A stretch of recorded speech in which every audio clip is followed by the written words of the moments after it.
Welcome to the lecture on Knowing Female Agency through an Autobiography, Part 2.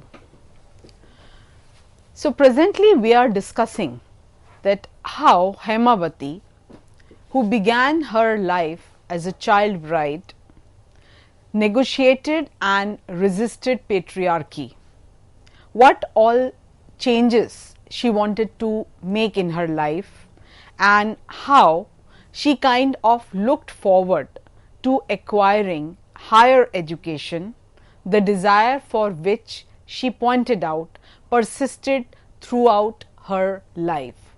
So, Hemavati was a very aware person who knew that if she had to bring about a change to her life, and a positive change for that matter, she had to acquire higher education, she had to acquire professional education to be able to stand independently and also to take care of her family.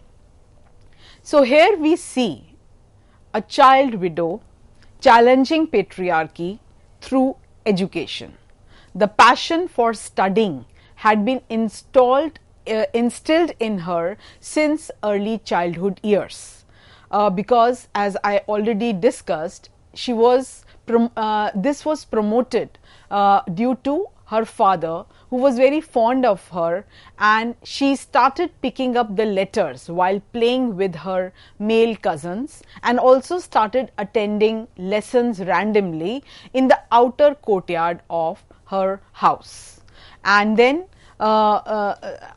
because she was a very avid reader, and she was very intelligent, much ahead of her times, so therefore she was very quick at learning, and even though she never went to any formal school per se, but she could read and she could understand. So, a burning passion for learning became truly a driving force of her life, and in fact, sometimes she took very bold decisions, very unusual decisions also, in order to fulfill this desire to get the right kind of education. So, after she had settled down at Banaras, she suddenly decided to move out into the unknown city of Calcutta only for studying over there. So, to study was such a important aim in her life that she decided to even disturb her so called settled life in Banaras and take up lunch, and in this endeavor she was accompanied by a male relative. So, she left Banaras and reached Calcutta, and the reason why she chose Calcutta was that at that time Calcutta was a center of major Brahmo educationists who were promoting education for women. So, she contacted some of the famous educationists, reformers, and also she kind of shared her ambition with them, and what emerged was her personality or the idea of an independent woman. However, this journey again was not very fruitful, because she soon found that Calcutta, though was famous for educationists and reformers, but most of these men were busy to leave for England. They were busy in their own profession, and they could not help her much. So, while they gave her a patient hearing, but nothing concrete came out of her meeting them. But still she did not lose hope, and she set out for rural East Bengal, but not to her brother's house. Instead, she sought out independent employment. She worked as a teacher to the wife of a zamindar. So, Hemavati's leaving Banaras was indeed a quest for an independent identity. She wanted to carve out, as she has written in her autobiography, a male type of identity for herself that was to be based on financial independence and self-reliance. She sought financial independence first as a widow, and later on as a remarried woman. So now we come across the next phase of her life, and that was remarriage and domesticity. Now, while widow remarriage had been legalized in 1856, in reality, however, it was still a rare phenomenon, and especially among upper caste Hindus. Hemabati's memoir also shows that how widow remarriage was still very problematic, and in 19th century Bengal, the cause of women, especially of widows, was associated with the Brahmo Samaj. The Samaj encouraged several schools for girls as well as the setting up of widows' homes, where widows were provided shelter, given food, and they were also imparted educational training and also skill training. However, as has been pointed out by Borthwick, the Brahmo Samaj and to a lesser extent Christianity, they kind of held out hope for widows by waiving all the usual restrictions imposed upon them. On their own initiative, several widows escaped from their village homes to join a Brahmo community in one of the district towns or in Calcutta. So, with this kind of idea and this kind of thought process, probably Hemabati had thought that Calcutta would be a better place to shift and to make a career. Now, once these widows would join Brahmo Samaj, then provisions were made for their educational, vocational training, and sometimes also for their remarriage. Hemabati became a Brahmo by her own choice, in an implicit rejection of Brahmanical Hinduism and its gender tyrannies, because she had herself experienced all that. And conversion to Christianity was a feature that came to be associated with a great deal of what came to be termed as modernity as well as feminism during 19th century. However, this is not to think that Brahmo Samaj automatically brought about modernization or a very positive change in the lives of these women, because even within Brahmo Samaj families there were several contradictions, as emerges clearly from the memoir. There were unspoken prejudices which still persisted against marrying adult widows, thereby revealing a gap between practice and the concept. So, for example, as has been discussed by Hemabati, in the case of Tara, who was a pregnant young widow, her Brahmo lover's parents had fiercely opposed their marriage, even though they themselves had undergone a widow remarriage in their lifetime. So, seeing all this made Hemabati realize that things are not always what they appear to from a distance, and soon Hemabati also realized the importance of male protection in her life, seeing the sexual dangers she was constantly exposed to, wandering alone across the countryside. So soon Hemabati's friends and well-wishers convinced her to get remarried and finally secure male protection. So that was one major concern on her mind. She received 4 arranged marriage proposals from Brahmo Samajis, but none of these materialized due to several reasons. And finally, her marriage was arranged in 1890 with the help of well-wishers, friends, to Kunja Behari Sen, who was a low-level Brahmo Samaj worker, and at that time she had attained the age of 25. Now, right from this beginning, the marriage was not a very positive thing that happened. The remarriage had problems of its own, because the her husband had several impractical and eccentric ways. and there were disputes, constant nomadic dysfunctional life that continued, and at the top of it the husband was not working. So there was no steady income, and even after 5 children, 4 sons and 1 daughter, the husband was unemployed. And as Haimabati confided, my debts were quite substantial by now, my husband was not worried about anything, and all the worries were mine. So clearly you can see her desire to acquire some kind of financial independence. And during those times, if we talk about careers for women, then medical training was a very important career, and it was also one career that would help her attain an independent income. Many girls had joined medical schools at that time, so she also decided to do the same.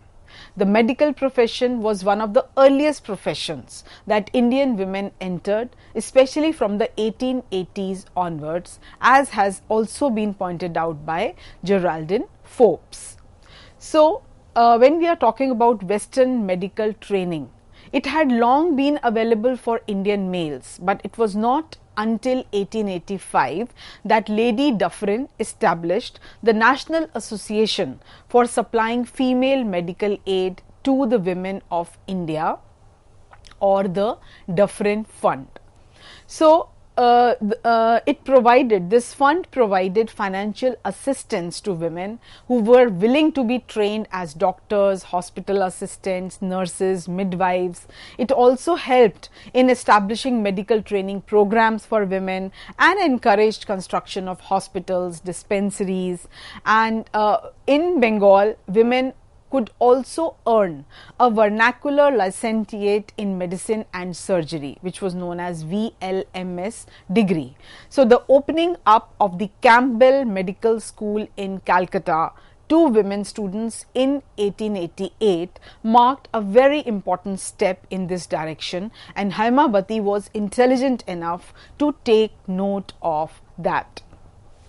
These trained lady doctors were known as Campbell lady doctors, and they played a very important role in the districts as well as in rural areas. Though they were hospital assistants rather than full-fledged doctors, they became, as has been pointed out by Geraldine Forbes, the backbone of small hospitals, dispensaries, and they staffed almost 90% of such hospitals that were set up by the Dufferin Fund.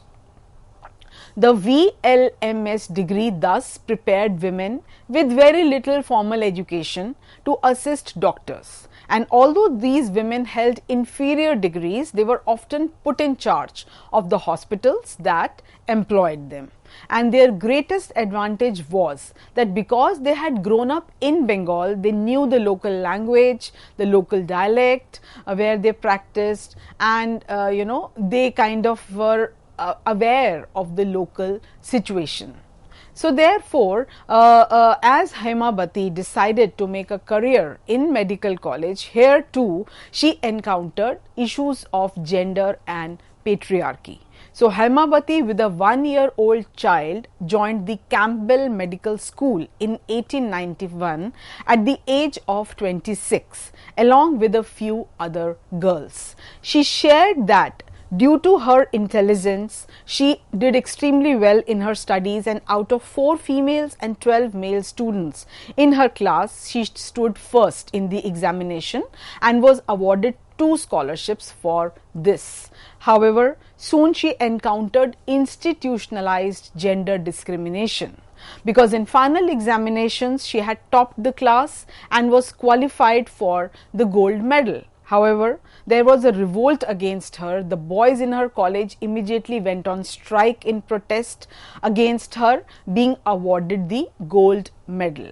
They formed pickets, they stopped attending classes, and even pelted the girl students' carriage with bricks and stones. And even the general public came out in support of the boys. There were a number of letters in the newspapers that appeared, and in one of these letter it was written that why don't we kill off that girl? That would be the end of the matter. It is a great mistake to pamper women. So you can well imagine that how educated Indians were reacting to this situation, and finally Hemavati conceded surrender, and boys won the battle. They petitioned the Inspector General and the Lieutenant Governor on this matter, and the latter persuaded Hemavati, who with characteristic pragmatism finally agreed to relinquish her gold medal and settle down for silver medals instead. Now, while she Hemavati, why she surrendered? The reason was that she needed money, and her only request was that she be given a monthly scholarship of ₹30 instead of the gold medal, because this would enable her to attend lectures at the Calcutta Medical College.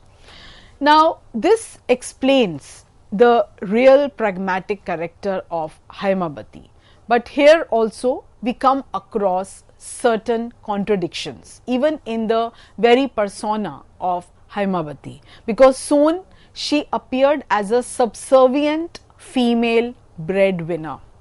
Hemavati joined the Hooghly Lady Dufferin Women's Hospital as a lady doctor on a pay of 50 rupees a month. With the job came free living quarters, perks. She was allowed to have a private medical practice also. She started to receive an income from the hospital as well as from her private practice, and became family's sole breadwinner. She started performing the dual roles of the male breadwinner by going out into the public world, earning money, and also the role of traditional female, nurturing and looking after the home and children. But it is here that a profound contradiction emerged with her regard to patriarchal mindset, which she had fought throughout her life, she had restricted throughout her life. But the same woman who had displayed such fierce independence suddenly showed unusual subservience. Like a good docile wife, she started handing over all her income, all her earnings, whether it was the money from her 2 scholarships during her medical school days or her salary, and to her husband. And so Hemavati created an imagined reality of economic dependence on this male figure in the household.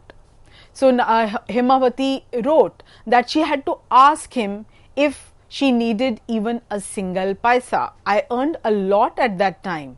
I got 300 to 400 rupees from my practice over and above my pay. But because I gave everything to him, I had nothing left with me. Then another facet that emerges out of autobiography is that of negotiating sexual harassment and corruption at the workplace, something which exists even in contemporary times. At the first job itself, Hemavati was subjected to sexual harassment at the workplace by the assistant surgeon who was her superior. And she also disclosed several other compromises that she had to make at her workplace. And one such compromise was when a child of 11 was dying in hospital due to marital rape by her husband, which was also quite similar to the infamous Phulmani Dasi case of 1890, which had sparked off a raging controversy over the minimum age of a girl wife for the consummation of marriage. This incident had occurred after the passing of the Age of Consent Act of 1891, which had made it a criminal offence for a husband to have sexual intercourse with his child wife until she was 12 years of age. Hence, this incident was actually a criminal offence and should have been dealt with accordingly. But the reality was something else. Hemawati was forced to participate in a cover-up exercise which was carried out by the civil surgeon, and Hemawati had no option but to be part of it. So, as we conclude now and as we try to sum up that what this kind of an exercise of writing an autobiography tells us, or what are the different events which give us an idea of different kind of interactions that were taking place. So, it clearly emerges that Hemawati was a beneficiary of the move to induct women into medical schools and the entire move to insert Indian women into medical training at several levels. And this was definitely a result of the move that was started by the Dufferin Fund from 1880s onwards. There are some key aspects of her life which are clearly visible from this autobiography. Firstly, she was a literate woman in an age when female literacy was taboo, it was looked down upon, and it was not encouraged. Secondly, she was a child widow who remarried with no family support at the age of 25. Then the next important fact that emerges is that she went to great difficulties. She underwent great difficulties and even dangers in her desire for acquiring higher education. So, whether she had to keep shunting from Bengal to Banaras and then to Calcutta, so be it. And finally, she became a lady doctor and managed both the public and the private sphere, and in all this, she clearly displayed a female subjectivity which continued to be the driving force of her life. Her female subjectivity and agency was also reflected in her taking key decisions on her own, that is, the decision to be on her own without family support, the decision to convert from Hinduism to the reformist Brahmo Samaj religion, which allowed women higher social status and also encouraged female education. It championed several social reforms like widow remarriage, abolition of sati, etc. And finally, her decision to educate herself at the medical college and become a doctor, even if she had become a mother by then. Thank you.